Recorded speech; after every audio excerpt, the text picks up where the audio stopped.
Chapter 4 National Symbols.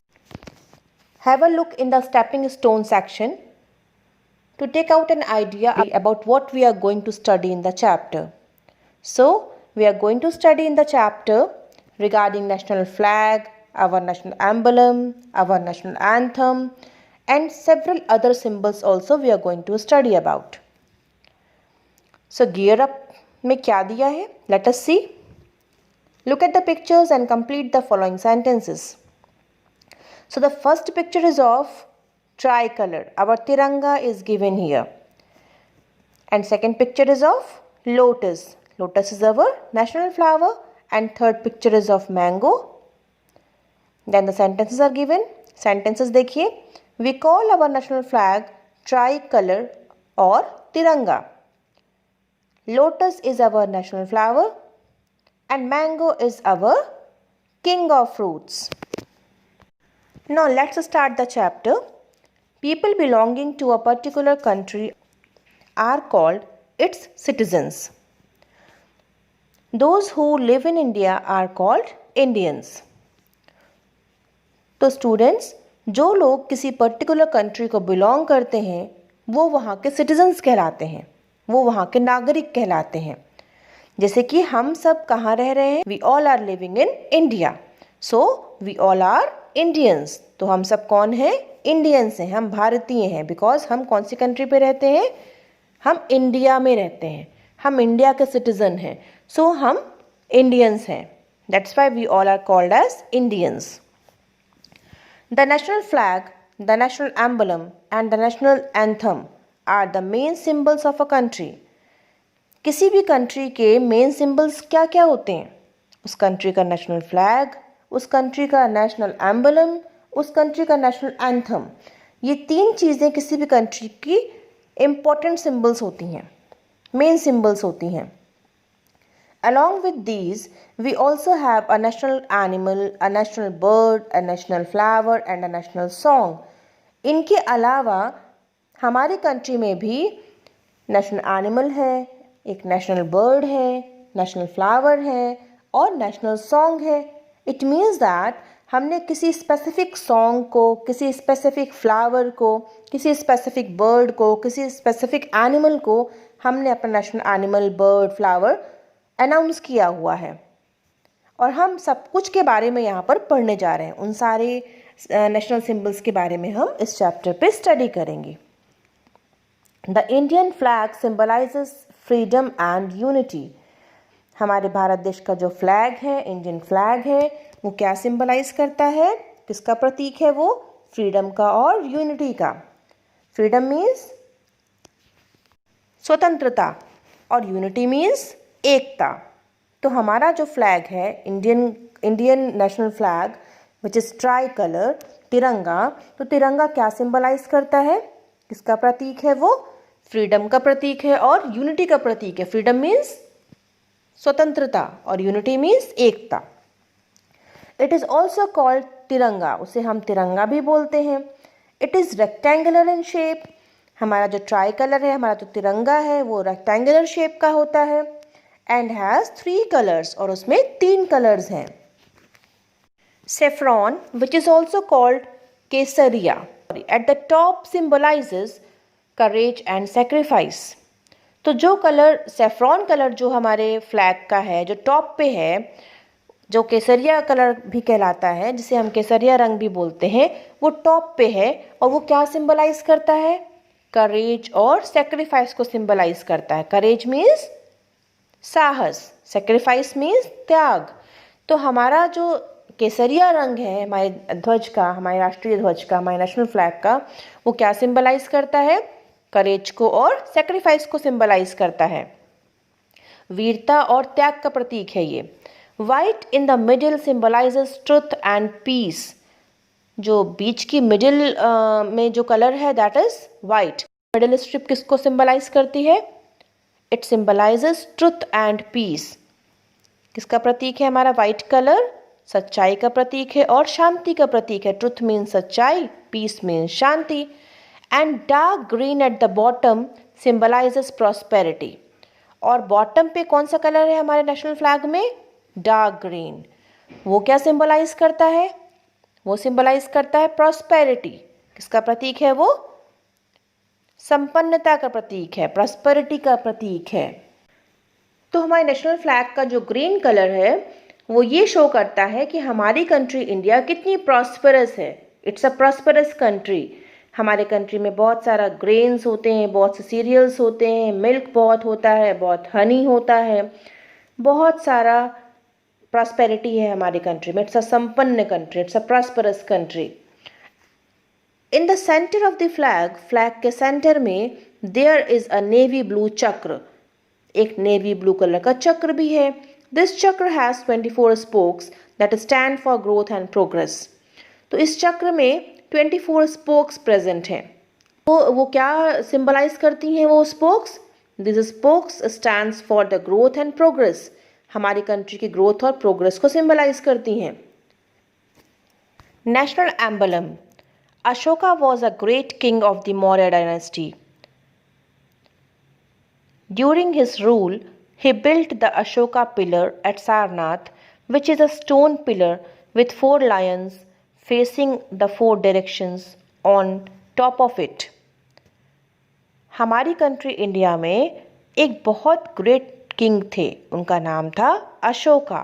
एक बहुत महान राजा हुआ करते थे, उनका नाम था अशोका। अशोका किस डायनेस्टी को बिलोंग करते थे? ही बिलोंग टू मौर्य डायनेस्टी। वो मौर्य डायनेस्टी के किंग थे। ड्यूरिंग हिज रूल, अपने शासन के दौरान, जब वो किंग थे, जब वो रूल कर रहे थे कंट्री पे, एट दैट टाइम उन्होंने अशोका पिलर बनवाया था सारनाथ पे। Sarnath is a name of place. Sarnath एक जगह का नाम है। तो उन्होंने वहाँ पर अशोका पिलर बनवाया था, which is a stone pillar, जो स्टोन पिलर है, आज भी है। तो स्टोन का बना हुआ ये पिलर है जिसमें 4 लायंस बने हुए हैं टॉप ऑफ द पिलर पे। पिलर के एकदम टॉप पे, ऊपर पोजीशन पे 4 लायंस को इंस्क्राइब किया गया है। 4 लायंस बने हुए हैं वहाँ पर, और वो चारों लायन 4 डायरेक्शंस की तरफ फेस करते हैं। मतलब एक ईस्ट की तरफ, एक वेस्ट की तरफ, एक नॉर्थ की तरफ, एक साउथ की तरफ। This is our national emblem, और यह हमारा नेशनल एम्बलम है। Satyameva Jayate is written at the bottom of our national emblem. इस एम्बलम के नीचे बॉटम एरिया पे क्या लिखा हुआ है? सत्यमेव जयते लिखा हुआ है, which means truth alone Trump's. इसका मतलब है कि सत्य की ही जीत होती है, केवल सत्य ही हमेशा जीतता है। इसीलिए ये हमें क्या मैसेज करता है? ये मैसेज करता है एम्बलम कि हमेशा हमें ट्रुथ के ही पाथ को फॉलो करना चाहिए। We should always follow the path of truth. हमें हमेशा सच्चाई का रास्ता ही अपनाना चाहिए। Our next topic of study is National Anthem. Our national anthem Jan Gan Man was composed by Rabindranath Tagore. किसने कंपोज किया नेशनल एंथम हमारा? जो जनगण मन हम खाते हैं असेंबली जब हमारे स्कूल में होती है और सारे स्कूल्स में, तो कौन सा हम गाते हैं एंथम? जनगण मन, है ना? तो जनगण मन किसने कंपोज किया था? It was composed bye Rabindranath Tagore. It is संग on all important national events. ये हर एक इम्पॉर्टेंट नेशनल इवेंट्स में गाया जाता है। जैसे on 26 January, on 15th August, we usually sing this national anthem. The original song had 5 stanzas, but only the first one was chosen to be our national anthem. जो original song है जिसे रविंद्रनाथ टैगोर ने लिखा था, उसमें एक्चुअली 5 स्टैंजाज हैं। There are 5 paragraphs, there are 5 stanzas in original song, but लेकिन हम फर्स्ट वाले को ही गाते हैं और वही फर्स्ट वाला स्टैंजा नेशनल एंथम के लिए चूज़ किया गया है। This symbolises unity. एंथम क्या सिंबलाइज करता है? यूनिटी को सिंबलाइज करता है। किसका प्रतीक है हमारा national anthem? It symbolises unity. राष्ट्र के एकता का प्रतीक है हमारा national anthem. As a mark of respect we must stand in attention whenever the national anthem is being played or sung। तो बच्चों, रिस्पेक्ट के मार्क के लिए, रिस्पेक्ट प्रोवाइड करने के लिए हम सबको अटेंशन मोड में खड़े हो जाना चाहिए जब कभी भी हम नेशनल एंथम को गाते या सुनते हैं। कहीं पे भी अगर ये बज रहा होता है, कहीं भी इसको प्ले किया जाता है, या तो कहीं भी जब ये गाया जा रहा होता है, so we must attain which kind of mode? We must take a mode of attention. हमें किस मोड पे खड़े हो जाना चाहिए? We must stand in attention mode. हमें अटेंशन मोड में खड़े हो जाना चाहिए because it's a mark of respect for our national anthem. ये हमारे नेशनल एंथम के लिए मार्क ऑफ रिस्पेक्ट है। Now let us know about some other symbols also. National animal, the royal Bengal tiger is the national animal of India. Bharat देश का national animal कौन सा है? The royal Bengal tiger. We must save the tigers to prevent their extinction. हमें टाइगरों की रक्षा करनी चाहिए, हमें टाइगर्स को सेव करना चाहिए जिससे कि ये एक्सटिंक्ट ना हो, जिससे कि ये गायब ना हो। Our government has started project tiger to save this magnificent striped animal. हमारी भारत सरकार ने भी एक प्रोजेक्ट स्टार्ट किया है जिसका नाम है प्रोजेक्ट टाइगर, जिससे कि हम सब इस मैग्निफिसेंट, इस प्यारे से जानवर को, स्ट्रिप्ड एनिमल को बचा सकें। It's very beautiful actually, that's why it has been called as magnificent.